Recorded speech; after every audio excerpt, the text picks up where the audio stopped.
guys! Welcome to my channel and this is my first vlog.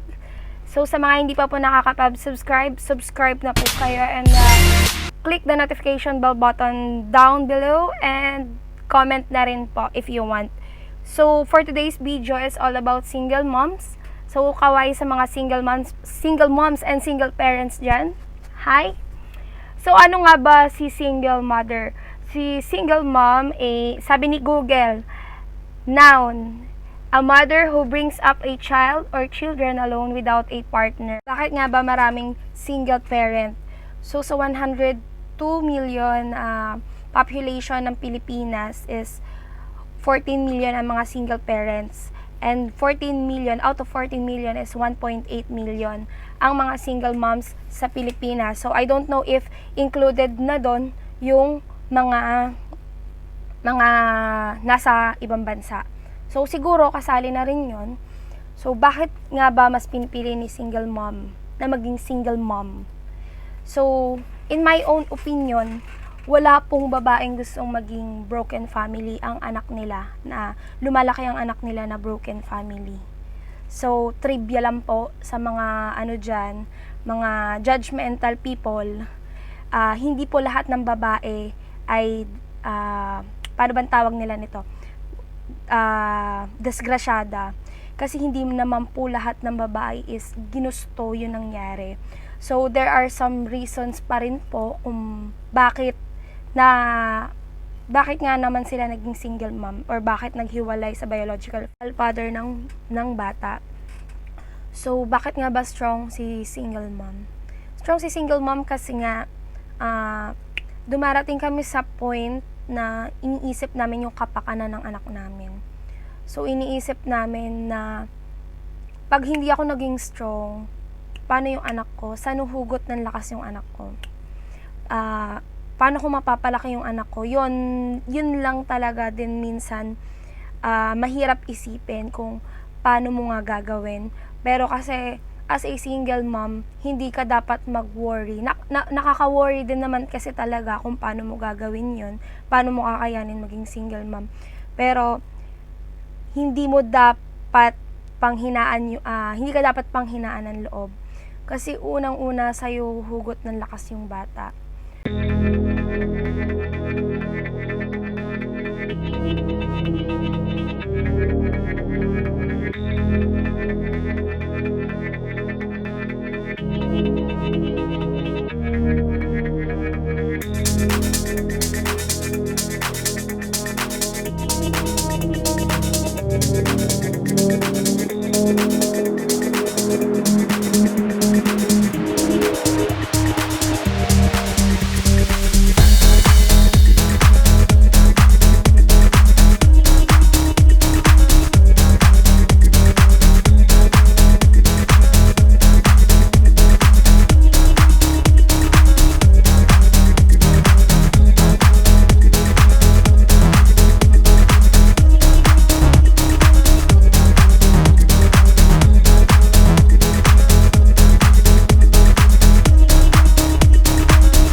hindi ko na kailangan ng partner, kaya ko mag-isa. Kaya mas choice nila na maging single. Though pwede naman sila magkaroon ng karelasyon, pero nasa tao pa rin kasi yun eh. Meron naman kasi talagang darating para sa'yo, or kung wala man, syempre, dun ka na lang focus sa anak mo. Karamihan din kasi talaga sa single mom, single parent, takot na pumasok sa relationship, kaya mas pinipili nila maging single. Kasi nandun talaga yung takot na baka maulit. Unang-una, baka maulit. Pangalawa, magre-risk ka ulit, magte-take risk ka ulit bibigay ka ulit ng chance na wala kang kasiguruhan, wala kang alam sa mangyayari in the next future. So, ayun, kaya takot din pumasok sa relationship ang mga single mom and single parents. Minsan kasi, hindi natin masisisi ang mga tao kasi kadalasan kasi sa mga single mom and single parents is naloko na. So, ayun, nagkaroon ng third party or nagkaroon ng financial problem or basta kanya-kanya kasi tayong kwento ng buhay eh. So, ayun, kaya nagkakaroon ng mga single parents na ayaw na pumasok sa relationship. Bakit karamihan ng OFW is single mom? Yun. Like what I said, kailangan nga namin maging strong. Katulad nito, malayo kami sa mga anak namin, mahirap. Karamihan kasi din talaga kasi is OFW. Karamihan nakakilala ko dito na single mom is OFW.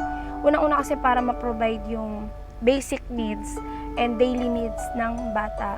So, papasok pa rin dyan si parents, si family, para tulungan ka. So, hindi mo naman kasi kakayanin kung hindi papasok si family na tulungan ka, i-push ka, i-guide ka. Karamihan ng OFW is single mom or single parents kasi nag-a-abroad na lang. Kasi ganun din naman yung lungkot na doble nga lang kasi malalayo ka sa anak mo. Hindi mo makikita yung anak mo everyday pagising mo. Hindi mo siya mayayakap kasi nga nasa ibang bansa ka. Hindi mo masasabihan ng I love you personally or mahag na makikiss yung anak mo. Kaya sobrang hirap maging OFW na single parent. Kasi doon ka nga humuhugot ng lakas sa anak mo eh. Ala, shit, naiiyak ako. Doon ka nga humuhugot ng lakas sa anak mo eh. So, sa everyday nga, hindi mo makikita everyday yung pinanghugutan mo ng lakas. Through phone lang, through call. So, ayun, kaya nag-abroad kaming mga single mom, karamihan. Kasi nga, ito yung easy way, sacrifice, easy way para masustentuhan yung anak namin, para magkaroon ng magandang buhay yung bata. Kahit hindi niya maintindihan ngayon, I hope someday maintindihan niya. Ito yung easy way, kumbaga magtatrabaho ako at mag-ibang bansa para yun lang, trabaho, kahit ang sakit-sakit. Kasi minsan kasi, yung homesick pala labanan mo eh. Kasi OFW, kaya hindi pwedeng hindi ka ma-homesick, walang OFW na hindi ma-homesick. Lalo na pag may anak ka, doon ka ma-homesick sa anak mo. Minsan hindi mo alam, pag nakakakita ako ng minsan hindi natin alam na minsan yung mga OFW na nakakakita ng bata or nakakarinig ng bata, boses ng bata or katulad ko sa palaruan ako naglalaro, so ang dami kong bata na i-encounter. Halos kasing siguro, sabi ko, siguro ganito nakalaki yung anak ko, siguro ganito na siya katangkad, gano'n na kaya kalaking paa niya, gano'n na kaya kataba yung anak ko, mabigat na kaya, mabubuhat ko pa kaya pag uwi ko. Ang hirap kasi as a OFW, yun nga ang anak mo, ang pinanghuhugutan mo ng lakas pero napakalayo. Hanggang picture ka na lang yayakap. Unan. So, ayun. Doon pumapasok yung pagiging independent ng mga OFW. Yun, karamihan. Kaya pinipili na maging single parent. Kasi nga, karamihan din kasi is OFW. ng lakas sa mga na-experience na, sa mga pamilya, sa mga kaibigan, yan. Especially sa mga OFW na single parents and single mom. Mahirap kasing lumaki yung bata nang hindi sa tabi mo. Masakit na mahirap. Kasi ma-homesick at ma-homesick ka, hindi pwedeng hindi ka ma-homesick. Hindi mo pwedeng hindi isipin everyday, kamusta na kaya yung anak ko? Malaki na kaya siya? Gano'n na kaya siya kalaki? Di na baby, binata na, dalaga na pag uwi ko. May mga ganong question. Although may ganong mga question kasi kaya ka nag-abroad para sa pamilya mo, para sa anak mo, especially sa anak mo, para mabigay mo sa kanya yung magandang buhay. Minsan kasi kahit may trabaho ka kasi sa Pilipinas, hindi enough sa hirap na ng buhay ngayon. Sa iniisip kasi namin na lang ng mga OFW na hindi enough yung kikitain mo sa Pilipinas, or though nandito ka sa ibang bansa, mahirap pa rin mag-ipon. Kasi nandun pa rin yung time na may emergency. Katulad niyan, may mga emergency. Minsan kasi, dyan papasok yung lungkot mo Pag nasa ibang bansa ka kasi, mag-isa ka lang. So, minsan kasi iisipin mo as a single parent, yung anak ko kaya. Kumakain ba pagka kumakain na ako, kumakain ba yung anak ko? Kumain na ba? I mean, andyan din yung time na mapapayakap ka na lang sa unan, mapapakagat ka na lang sa labi mo kasi minsan naiisip mo na yung anak ko kaya, kamusta na? Tulog na kaya yung anak ko? Kasi karamihan kasi sa single parents, pag umuwi galing trabaho, anak nila yung una nilang hinahanap. Aminin nyo sa mga single parents dyan, lalo na sa mga single mom. Tanggal na yung pagod mo pag ang anak mo kausap mo. Tanggal na yung pagod mo pag ang anak mo yumakap sa'yo. Oh my God, naiiyak ako. Ano ba to? Tanggal na yan. Wala na yung pagod. Wala na yung lungkot mo. Wala na. Basta makita mo na yung anak mo. Mayakap mo na yung anak mo. Pero as a OFW, mahirap. Kasi nga, ang layo. Minsan niisip ko na lang, sabi ko, sana may pinto, wala lang ako ni Doraemon no? Isang bukas lang ng pinto. Andun ako sa Pilipinas. Sana ganun na lang. Sana ganun na lang din yung buhay. Kaya kong anuhin yung anak ko, suportahan yung anak ko financially.